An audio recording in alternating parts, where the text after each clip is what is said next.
Olá, sejam bem-vindos a mais um Momento Recivil.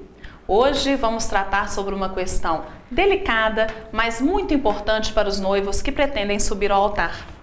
A preparação para o casamento é um momento especial para o casal, mas é exatamente neste momento que alguns direitos devem ser observados. O tema do programa de hoje é regime de bens no casamento. E para falar sobre isso, recebemos a advogada e especialista em direito notarial e registral, doutora Marcela Cristina Cunha. Bom dia, Marcela. Bom dia, Renata. Marcela, muito se ouve falar em regime de bens, principalmente na hora do divórcio, quando o casamento já não deu muito certo, né? Mas essa é uma preocupação que os noivos devem ter antes mesmo do matrimônio, não é isso? Exatamente. Na realidade, com a festividade, com a solenidade, a pré-celebração, o casal está muito envolvido nessas questões. Então é importante que eles tenham em mente de romper esse tabu e de conversarem sobre os regimes de bens. Conversar sobre o regime de bens antes da celebração não significa pouco amor ou excesso de interesse. Muito pelo contrário, significa resguardar futuros direitos de uma família que irá nascer. Então, para a gente ajudar aí quem está querendo subir ao altar, quais são os regimes de bens existentes hoje? Nós temos hoje 4 regimes nominados. O regime de comunhão universal de bens, que é aquele que o casal já possuía antes do casamento e após o casamento será dos dois. O regime de comunhão parcial de bens, que é aquilo que eles adquirirem após o casamento, será dos dois. Nós temos o regime de separação obrigatória e esse é interessante que ele se subdivide em separação convencional, que é aquele onde o casal convenciona mesmo essa separação, acorda sobre essa separação, e o regime de separação obrigatória, também conhecido como legal.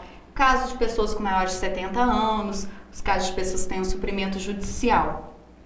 Temos um outro regime também de nome complexo, mas na realidade ele é fácil de entender, que é o regime de participação final dos aquestos. Na realidade, esse regime funciona assim: enquanto o casamento perdurar, e a gente espera que seja para sempre, vai vigorar o regime de separação convencional, aquele que cada um cuida do que é seu, cada qual com seu cada qual. Após, caso haja uma dissolução desse casamento, nós vamos pegar o patrimônio adquirido onerosamente pelos dois, pelo casal, vamos somar, dividir por 2, e aquele que ficar com maior patrimônio vai compensar o outro até ter uma igualdade de patrimônios. É interessante observar que os regimes, eu citei 4 regimes, mas o casal ele tem liberdade de escolher um novo regime, de criar um novo regime. O nosso ordenamento jurídico dá essa possibilidade, abre essa possibilidade para a parte. Então a questão do regime de bens ela é bem complexa e existem várias opções aí. Tem algum regime que é mais utilizado para a gente facilitar a vida dos casais? Tem sim, tem sim. É o regime que a gente chama até o regime legal, É o regime de comunhão parcial de bens. Aquele que só vai comunicar, ou seja, o que o casal adquirir após o casamento será dos dois. Todo casal, Marcela, é obrigado a optar por um regime de bens? Como que funciona isso?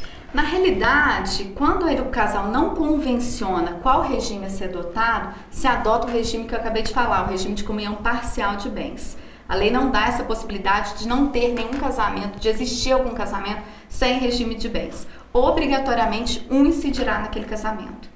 E qual é o momento exato, então, para ser feita essa opção? O casal que já definiu, já conversou ali no momento da preparação do casamento, naquela alegria toda, já decidiu o regime de bens, como eles fazem para fazer essa opção? Eu sempre falo que o momento exato é o momento que eles decidiram casar. Quando a parte decide, quando as pessoas decidem casar, elas também têm que decidir qual regime que vai incidir naquela união.